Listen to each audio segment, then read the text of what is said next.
ఏం చేయాలి? మాటి మాటికి అడగ పెద్ద ఉదాహరణ చెప్పాడు అక్కడ. ఒక రాజు దేవునికి భయపడ్డు, మనుషులకు భయపడ్డు, ఎవరికి న్యాయం చేయడు. కానీ న్యాయాధిపతి ఆయన దగ్గరికి వచ్చిన వాళ్ళందరూ చెప్పారు, అయ్యా మాకు న్యాయం తీర్చమంటే వీడి తీర్చే రకం కాదు, అటు దేవుడు భయం లేదు, మనుషులు భయం లేదు, రేపు రమ్మంటాడు. సంవత్సర కాలం వెళ్ళినా కూడా ఏమంటాడు? 2వ సంవత్సరం వెళ్ళినా నీ బ్రతుకంతా ఇంటికి వెళ్ళడం రావడం, ఈ న్యాయాధిపతి వద్దకు రావడం వెళ్ళడం, చెప్పులు ఎరిగిపోతాయి, తర్వాత పాదాలు ఎరిగిపోతాయి, మోకాళ్ళు కూడా ఎరిగిపోతాయి, నీ జీవితానికి జవాబురాదని చెప్పినారు.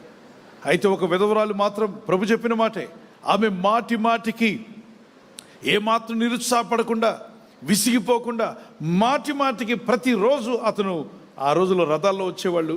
ఆ న్యాయాధిపతి దిగ్గానే ఆవిడ నిలబడేది, బాబు వందనాలని చెప్పేది. ఎవడు ఎందుకు వస్తుందంటే, సార్ మీరేగా రమ్మన్నారు, రేపు వచ్చిందని. అలా వచ్చి అందరూ మానేశారు కదరా, ఇది మొండిది, మానే రకం కాదు. మళ్ళా రథం దిగేసరికి వందనాలు బాబు అని చెప్పేసరికి ఉలిక్కిపడ్డాడు. ఎవరు? ఏమిట్రా వదిలిపెట్టకుండా వస్తుంది, అందరూ 4 రోజులు 5 రోజులు వాయిదాలు వేసరికి మానేసుకున్నారు, కానీ వదిలిపెట్టకుండా వస్తుంది, మాటి మాటికి వందనాలు అంటుంది.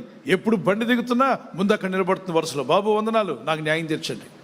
ఏదనండి ఒకసారి, వందనాలు నాకు. లాస్ట్కి దిగేటప్పుడు ఆయన రథంలో నుండి చూశాడట, ఉందా ఇది అని. ఉందంట అక్కడే. అప్పుడు మంత్రితో అన్నాడట, ఎవడికి మాత్రం ఏం చేయాలి?